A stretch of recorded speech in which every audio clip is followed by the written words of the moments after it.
सोने की दुनिया होगी, देवता होंगे लोग। सोने की दुनिया होगी, देवता होंगे लोग। सुख अपार होंगे, खाने को 56 भोग। सुख अपार होंगे, खाने को 56 भोग। सोने की दुनिया होगी।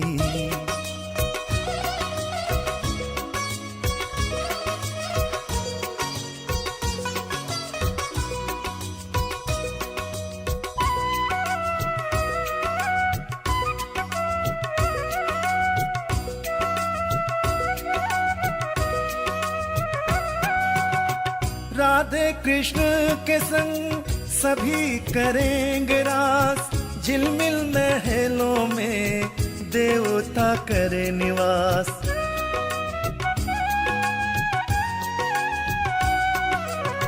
राधे कृष्ण के संग सभी करेंगे रास। झिलमिल महलों में देवता करे निवास। देवता करे निवास। आठों प्रहर उत्सव ऐसा बनेगा योग। सुख अपार होंगे, खाने को 56 भोग। सोने की दुनिया होगी।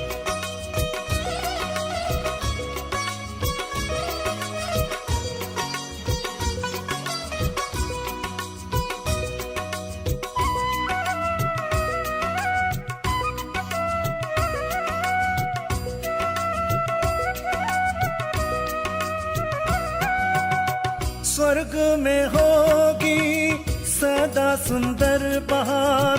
पशु पक्षी भी मिलकर बांटेंगे ऐसा प्यार।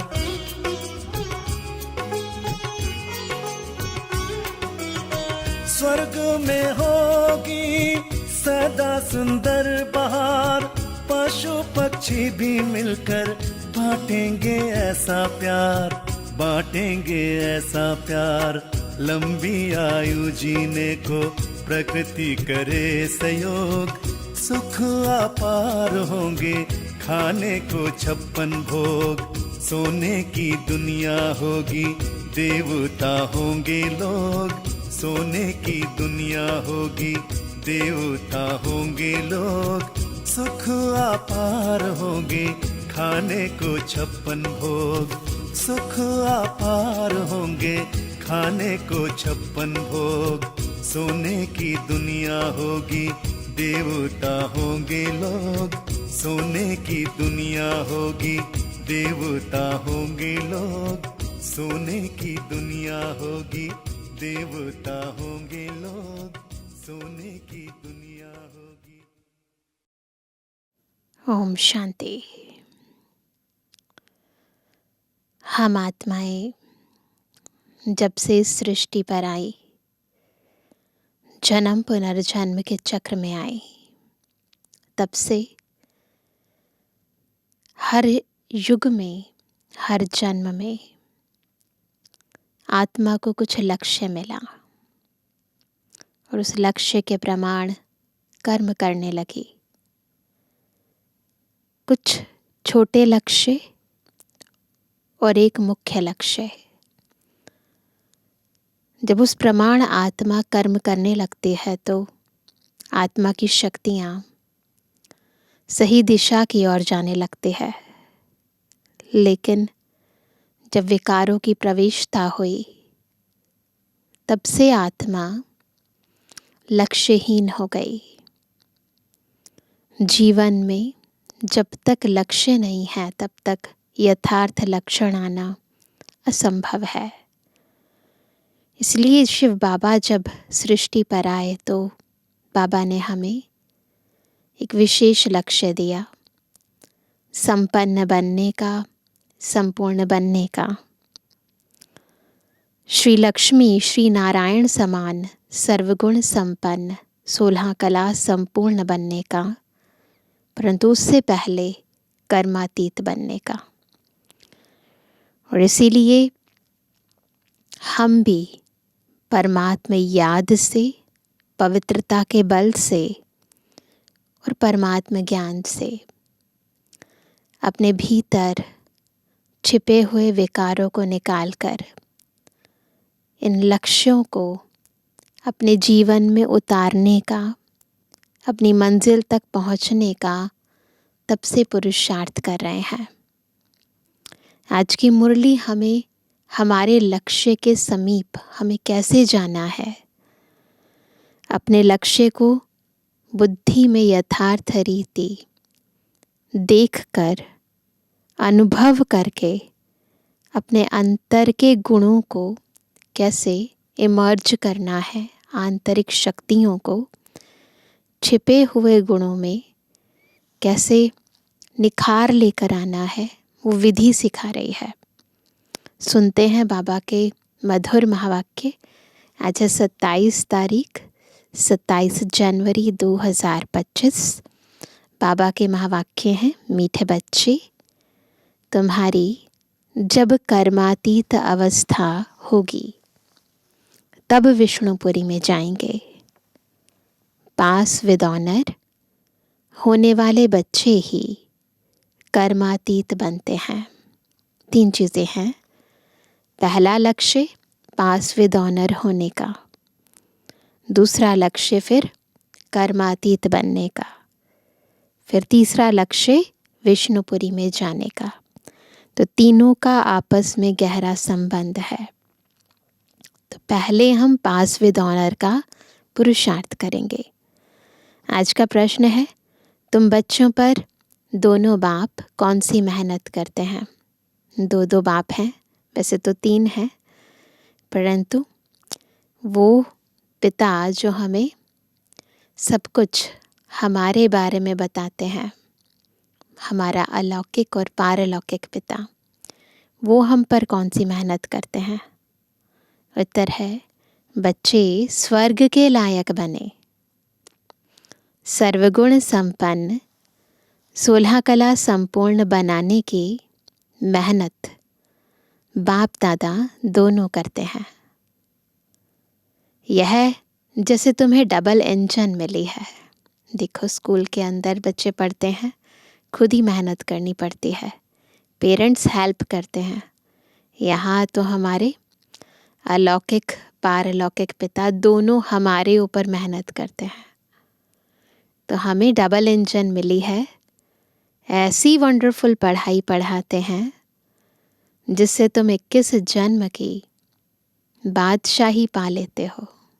21 जन्म, और वो भी बादशाह बनना, है ना वंडरफुल बात।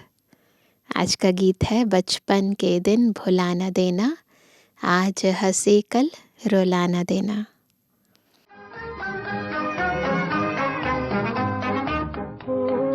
बचपन के दिन भुला न देना, ओ बचपन के दिन भुला न देना, आज हंसे कल रुला न देना, आज हंसे कल रुला न देना, ओ बचपन के दिन भुला न देना।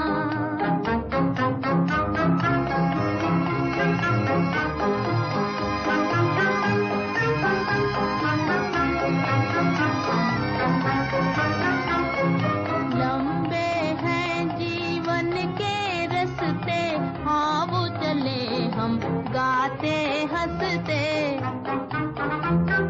लंबे हैं जीवन के रस्ते, आओ चले हम गाते हंसते, गाते हंसते।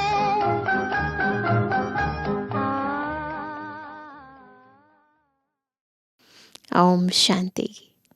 मीठे मीठे सिकिलदे बच्चों ने गीत सुना। ड्रामा प्लान अनुसार ऐसे ऐसे गीत सिलेक्ट किए हुए हैं। मनुष्य चक्रित होते हैं कि यह क्या नाटक के रिकॉर्ड पर वाणी चलाते हैं, यह फिर किस प्रकार का ज्ञान है। शास्त्र, वेद, उपनिषद आदि छोड़ दिए, अब रिकॉर्ड के ऊपर वाणी चलती है। यह भी तुम बच्चों की बुद्धि में है कि हम बेहद के बाप के बने हैं। किसके बने हैं? बेहद के बाप के बने हैं, जिससे अतीन्द्रिय सुख मिलता है। ऐसे बाप को भूलना नहीं है, जो हमें इंद्रियों से पार का सुख दे। बाप की याद से ही जन्म जन्मांतर के पाप दग्ध होते हैं। ऐसे ना हो जो याद को छोड़ दो और पाप रह जाएं, फिर पद भी कम हो जाएगा। यहीं पर ही ईश्वरीय याद के बल से हमें अपने पापों को दग्ध करना है।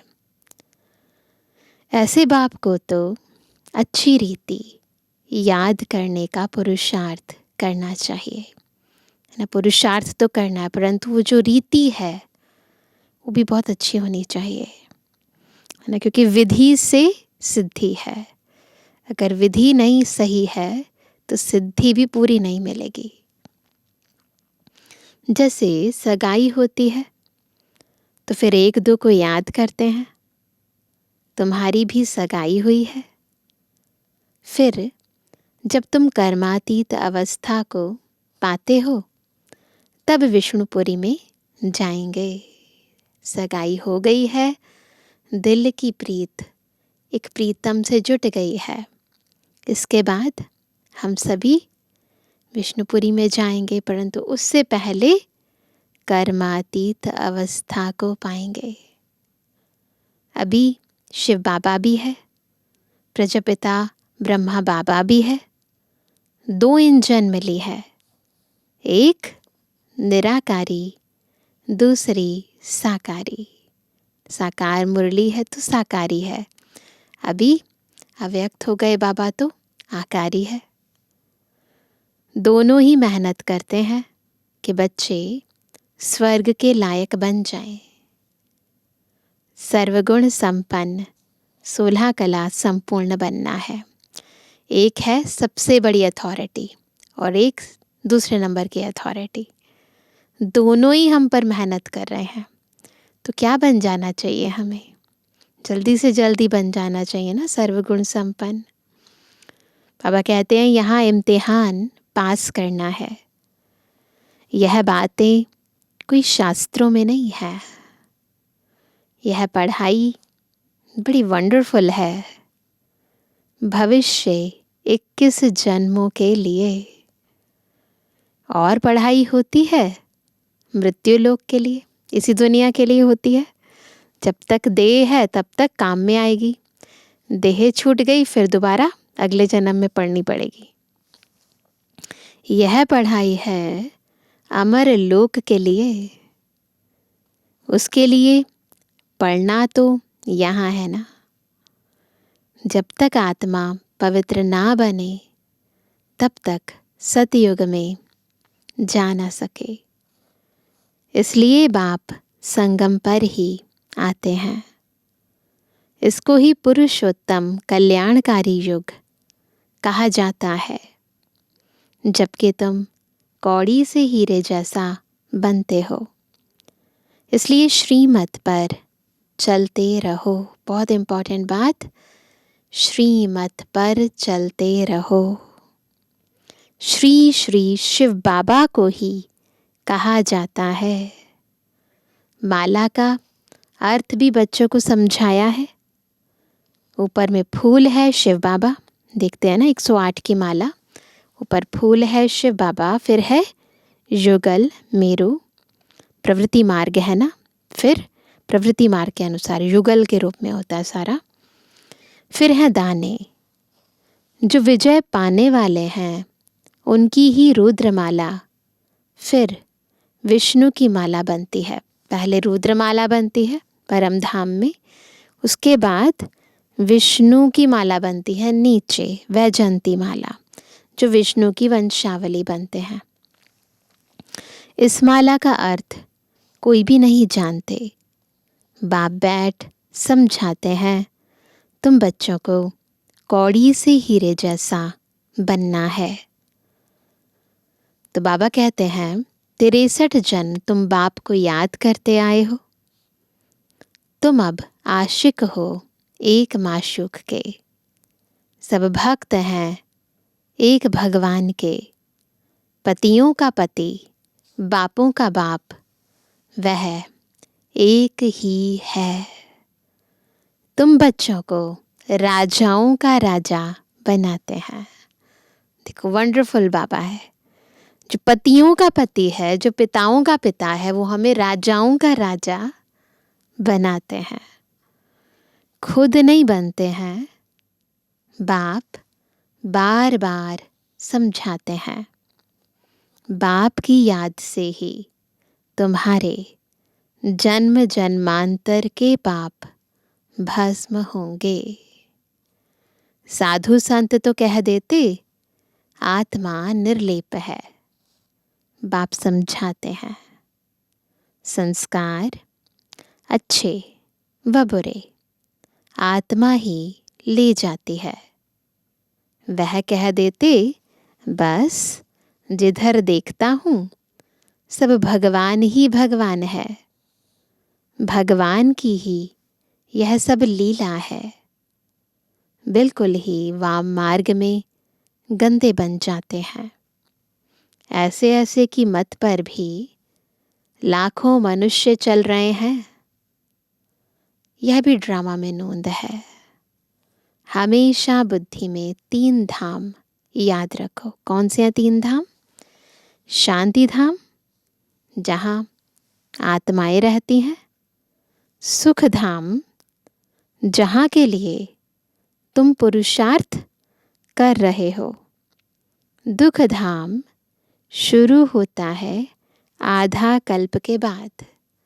तो शांति धाम, फिर सुख धाम, फिर दुख धाम। भगवान को कहा जाता है हेवनली गॉड फादर। वह कोई हेल स्थापन नहीं करते हैं। बाप कहते हैं मैं तो सुख धाम ही स्थापन करता हूँ, बाकी यह हार और जीत का खेल है।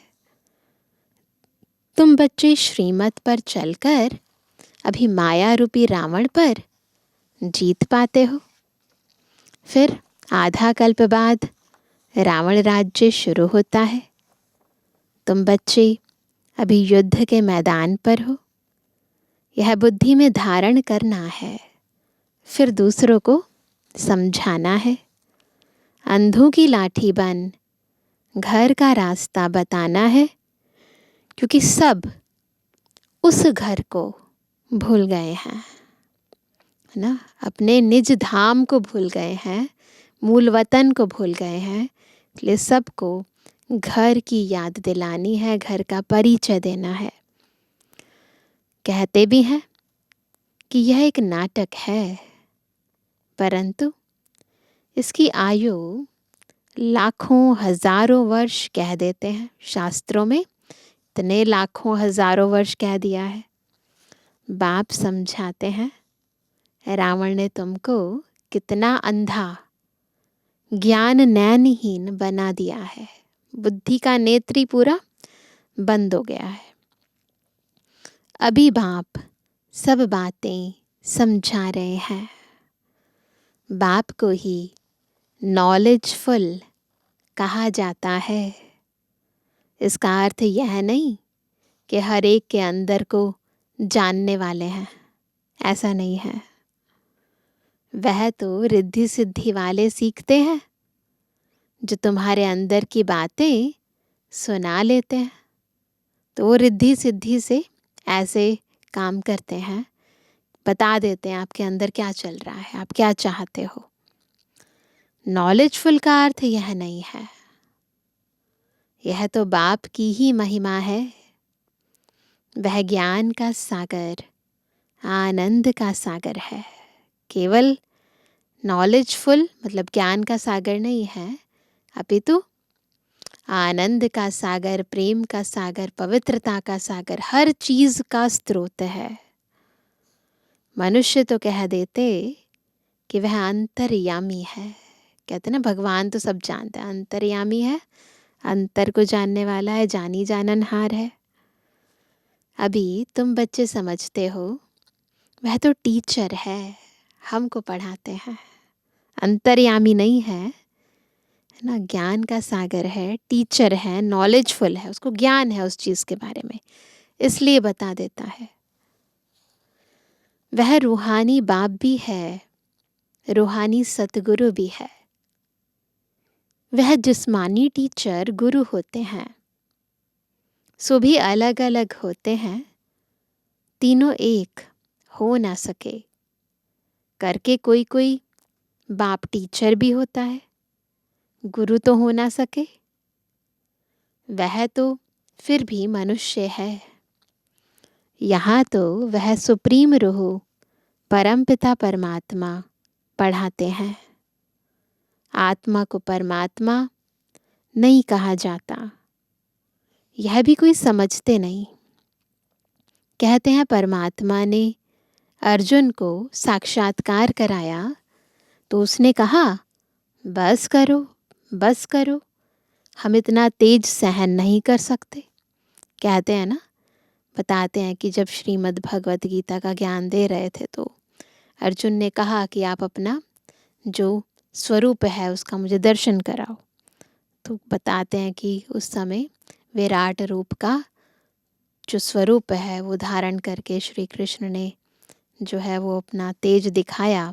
तो अर्जुन ने कहा कि बस करो, मैं इतना तेज सहन नहीं कर सकता। तो बताते हैं कि भगवान 1000 सूर्यों से भी तेजोमय है। तो बाबा कहते हैं ऐसा है नहीं। वैसे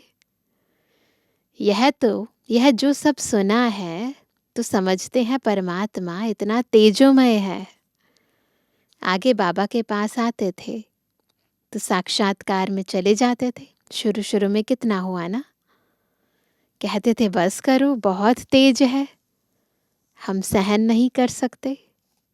जो सुना हुआ है वही बुद्धि में भावना रहती है।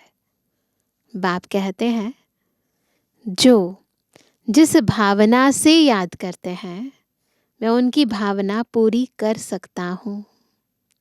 तो जिस भावना से भगवान को याद करते हैं, तेजोमय रूप से याद करोगे तो वो स्वरूप आ जाएगा, हनुमान के रूप में याद करोगे तो हनुमान जी आ जाएंगे। तो जिस भावना से याद करोगे भगवान उसका भाड़ा ज़रूर देता है। कोई गणेश की पुजारी होंगे, कोई गणेश का पुजारी होगा तो उनको गणेश का साक्षात्कार कराएंगे। साक्षात्कार होने से समझते हैं बस मुक्ति धाम में पहुंच गया, परंतु नहीं, मुक्ति धाम में कोई जा ना सके। नारद का भी मिसाल है। वह शिरोमणि भक्त गाया हुआ है। उसने पूछा हम लक्ष्मी को वर सकते हैं? नारायण का रूप धारण करके आया, पूछा है ना, हम लक्ष्मी को वर सकते हैं? तो कहा अपनी शक्ल तो देखो। भक्त माला भी होती है, तो जब तक विकार हैं तब तक नर से नारायण तो नहीं बन सकते। फीमेल्स में मीरा और मेल्स में नारद मुख्य गाए हुए हैं। यहाँ फिर ज्ञान में मुख्य शिरोमणि है सरस्वती। नंबरवार तो होते हैं ना।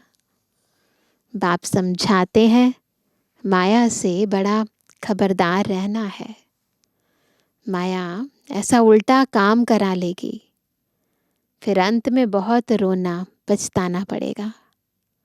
भगवान आया और हम वर्षा ले ना सके, फिर प्रजा में भी दास दासी जाकर बनेंगे न। कहा तो भगवान अपना सब कुछ देने को तैयार है, विश्व की बादशाही राजाओं का राजा बना रहा है, और हम ना बने, पुरुषार्थ ना करें और प्रजा बन जाएं तो सोचो। पीछे पढ़ाई तो पूरी हो जाती है, फिर बहुत पछताना पड़ता है। इसलिए बाप पहले से ही समझा देते हैं कि फिर पछताना ना पड़े। तो बाबा तो बार बार खबरदार करते हैं कि जितना बाबा को याद करते होंगे तो योग अग्नि से पाप भस्म होंगे।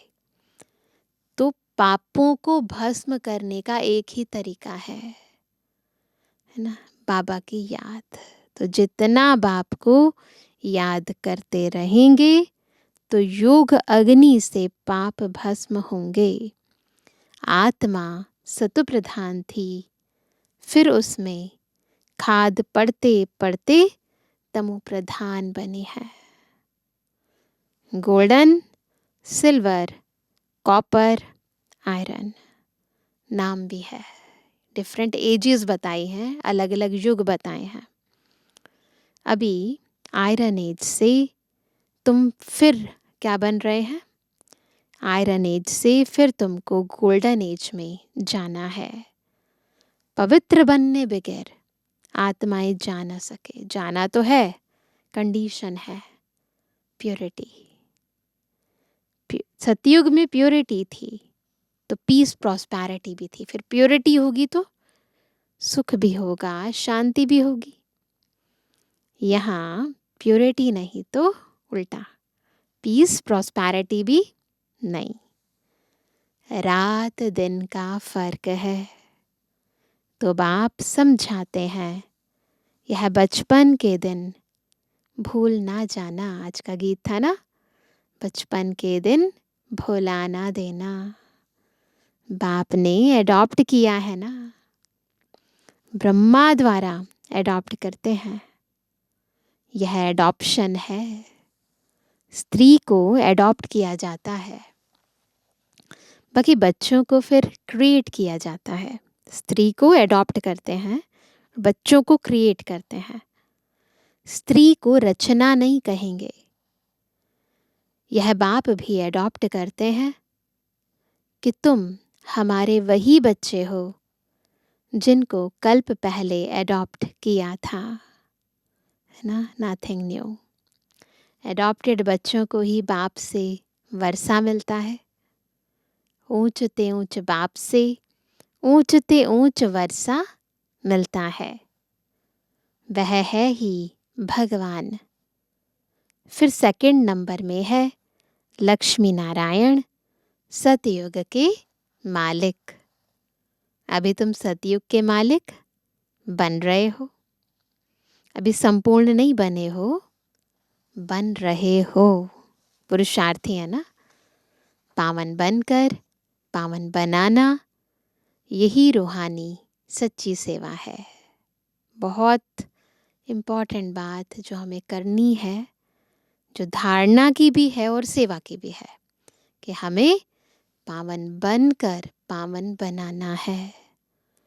तुम अभी रूहानी सेवा करते हो। तो यहाँ प्योरिटी की जब बात करते हैं तो रूह की बात करते हैं, इसलिए तुम बहुत ऊंचे हो। शिव बाबा पतितों को पावन बनाते हैं, तुम भी पावन बनाते हो। रावण ने कितना तुच्छ बुद्धि बना दिया है। अभी बाप फिर लायक बनाए, विश्व का मालिक बनाते हैं।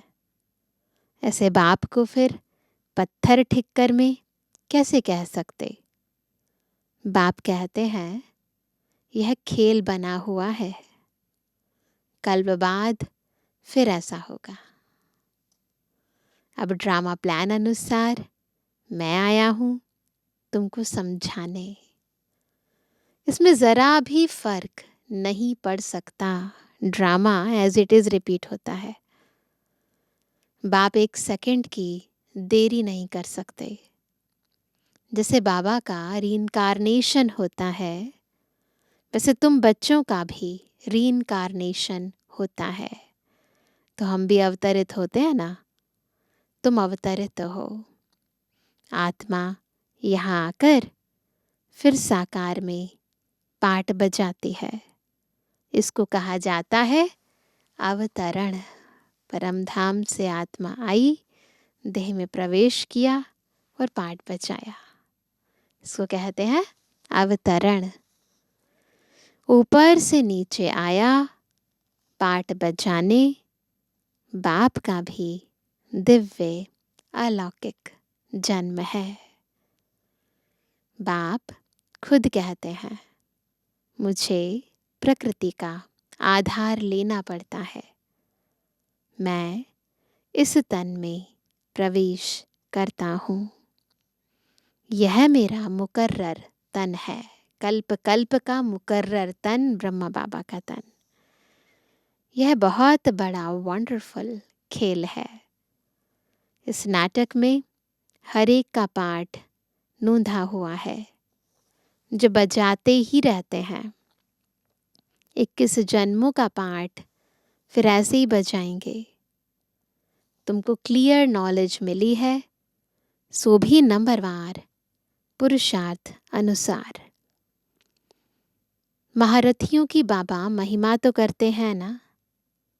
यह जो दिखाते हैं पांडव और कौरवों की युद्ध हुई, यह सब है बनावटी बातें। अभी तुम समझते हो। वह है जिस्मानी डबल अहिंसक, तुम हो रूहानी डबल अहिंसक। है ना, वो जिस्म की बात करते हैं, परंतु हम रूह की बात करते हैं। रूह ना देह से कोई हिंसा करती है, ना ही विकारों में जाती है, तो डबल अहिंसक बन जाती है। तो बाबा कहते हैं बादशाही लेने के लिए देखो तुम बैठे कैसे हो। जानते हो बाप की याद से विकर्म विनाश होंगे। है ना, कोई बादशाही के लिए ऐसे बैठता थोड़ी ना है। वो तो जैसे युद्ध की तैयारी करता है। लेकिन बाबा कहते देखो तुम कैसे साधारण रीति बैठे हो। यही फुरना लगा हुआ है, मेहनत सारी याद करने में ही है। इसलिए भारत का प्राचीन योग गाया हुआ है। वह बाहर वाले भी यह भारत का प्राचीन योग सीखना चाहते हैं। समझते हैं कि सन्यासी लोग हमको यह योग सिखाएंगे। ऐसे समझते हैं कि जो सन्यासी हैं ये लोग हमें यह योग सिखलाएंगे। वास्तव में वह सिखलाते कुछ भी नहीं है। उनका सन्यास है ही हठ योग का ना, क्योंकि ये बात हठ योग की नहीं है, ये तो राजयोग है ना। तुम हो प्रवृत्ति वाले, तुम्हारी शुरू में ही किंगडम थी, अभी है अंत। अभी तो पंचायती राज्य है, 5 विकारों का राज्य है। दुनिया में अंधकार तो बहुत है, तुम जानते हो। अभी तो खूने नाहेक खेल होना है। ऐसी स्थितियां आएंगी बिना किसी कारण। देखा है ना कितने लोग शरीर छोड़ देते हैं। यह भी एक खेल दिखाते हैं। यह तो हद की बात है। कितने खून होंगे, नेचुरल कैलेमिटीज होंगी, सबका मौत होगा। इनको खूने नाहेक कहा जाता है। बिना किसी कारण नाहेक इतने लोग खून हो जाएगा। इसमें देखने की बड़ी हिम्मत चाहिए। डरपोक तो झट बेहोश हो जाएंगे। इसमें निडरपना बहुत चाहिए। तो जितना सोल कॉन्शियस होंगे ना, आत्मिक स्थिति में रहेंगे, जितना बाबा की याद रहेगी, उतना निर्भय बनेंगे। तुम हो शिव शक्तियाँ। क्या है हम सभी? तुम तो शिव शक्तियाँ हो ना। सब है ना शिव शक्तियाँ। भाई भी शिव शक्तियाँ हैं। शिव बाबा है सर्वशक्तिमान। हम उनसे शक्ति लेते हैं। पतित से पावन बनने की युक्ति बाप ही बतलाते हैं। बाप बिल्कुल सिंपल राय देते हैं। बच्चे, तुम सतु प्रधान थे, अब तमो प्रधान बने हो। अब बाप कहते हैं मुझे याद करो, तो तुम पतित से पावन सतु प्रधान बन जाएंगे। आत्मा को बाप के साथ योग लगाना है तो पाप भस्म हो जाए। अथॉरिटी भी बाप ही है। चित्रों में दिखाते हैं विष्णु की नाभि से ब्रह्मा निकला। उन द्वारा बैठ सब वेदों शास्त्रों का राज समझाया। अभी तुम जानते हो ब्रह्मा सो विष्णु, विष्णु सो ब्रह्मा बनते हैं। ब्रह्मा द्वारा स्थापना करते फिर जो स्थापना हुई उनकी पालना भी ज़रूर करेंगे ना। केवल आत्माओं को ज्ञान देकर छोड़ना नहीं है ना, पालना भी तो करनी है। यह सब अच्छी रीति समझाया जाता है।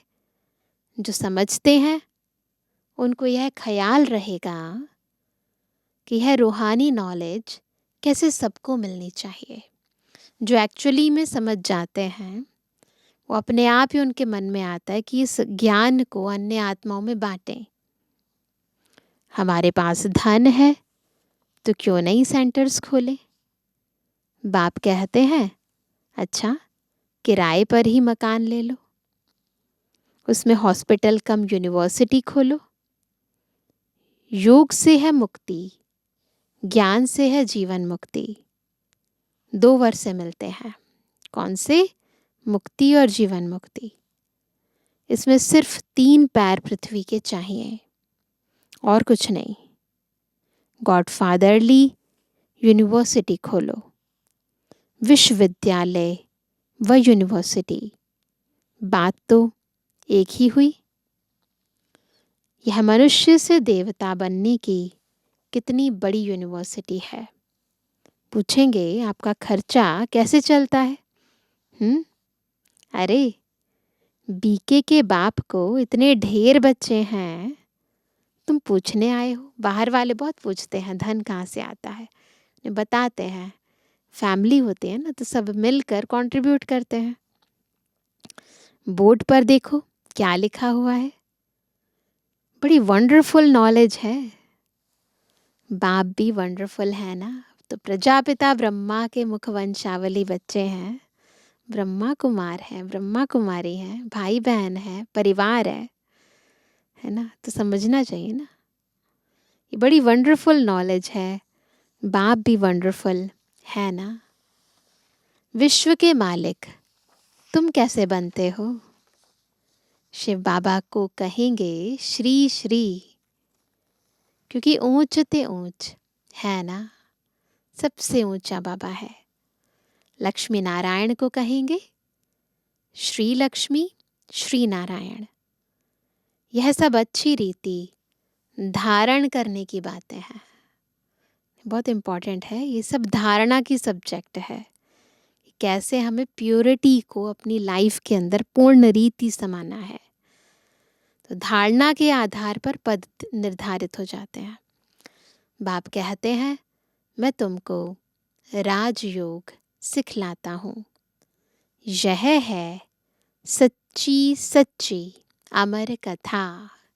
तो ये अमर कथा शिव बाबा हम आत्मा रूपी पार्वतियों को सुनाते हैं, ताकि हम अमर लोक चले जाएं, अमर लोक के निवासी बन जाएं, है ना। तो बाबा कहते हैं सिर्फ एक पार्वती को थोड़ी अमर कथा सुनाई होगी, कितने ढेर मनुष्य अमरनाथ पर जाते हैं।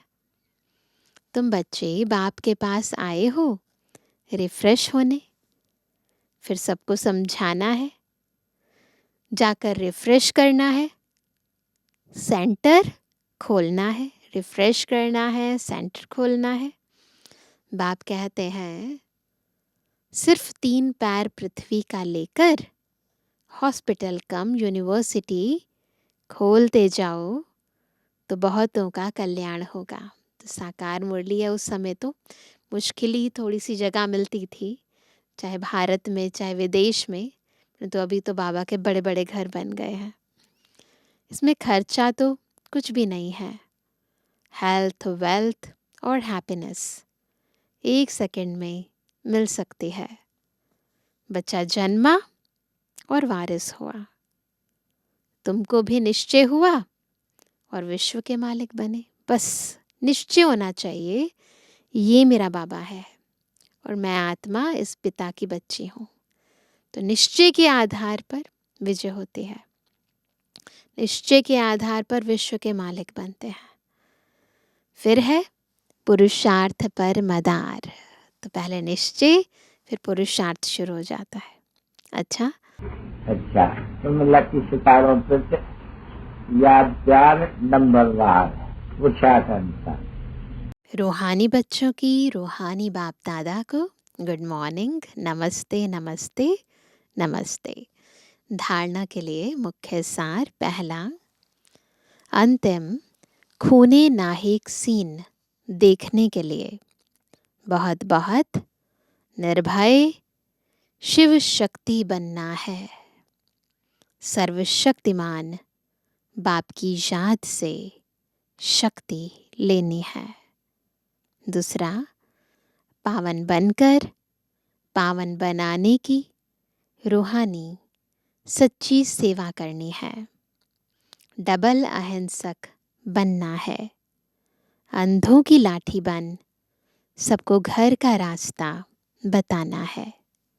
आज का वरदान है, मैं और मेरेपन को समाप्त कर समानता व संपूर्णता का अनुभव करने वाले सच्चे त्यागी भव। तो सच्चा त्याग क्या है? सबसे इम्पोर्टेंट न त्याग क्या है? मैं और मेरेपन का त्याग। तो जब इसको समाप्त कर देंगे तब बाबा कहते हैं समानता और संपूर्णता का अनुभव कर पाएंगे। तो हर सेकंड, हर संकल्प में बाबा बाबा याद रहे। मैंपन समाप्त हो जाए। मैं नहीं, बाबा। जब मैं नहीं तो मेरा भी नहीं, है ना। मैं हूँ तो मेरा भी है। अगर मैं ही नहीं हूँ तो मेरा क्या होगा?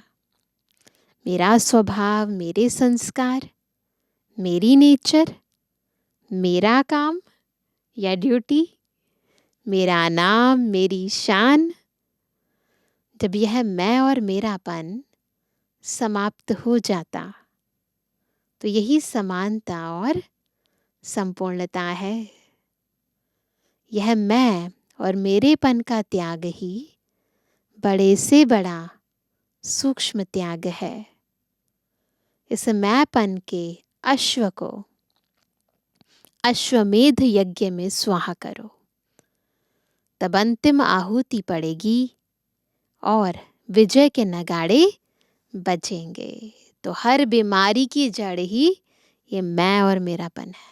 इसे दे दो, समाप्त कर दो। आज का स्लोगन है, हाँ जी कर सहयोग का हाथ बढ़ाना, अर्थात दुआओं की मालाएं पहनना। बहुत अच्छी बात है। दुआएं कब मिलेंगी? जब हाँ जी करके सबका सहयोग देते रहेंगे। तो सबको सहयोग दो, सबकी मदद करो, है ना नहीं कहना है। देखो कितना दुआएं हो जाती हैं कि जमा।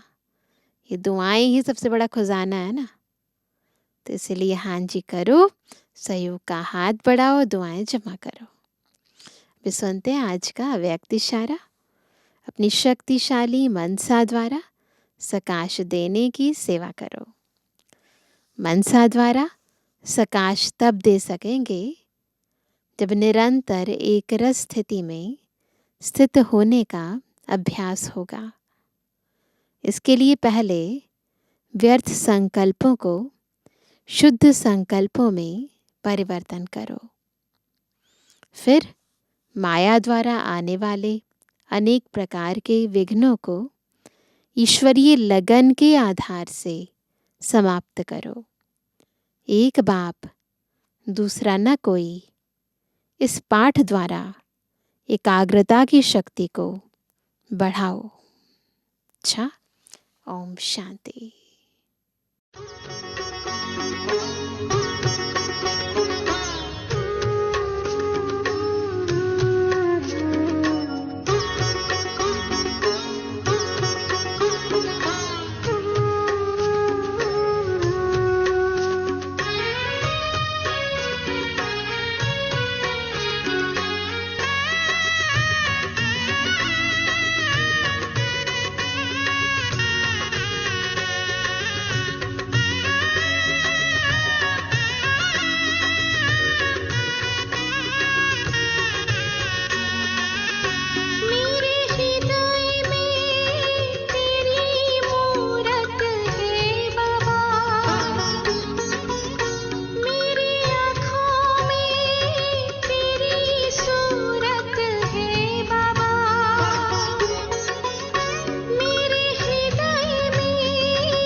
मुझे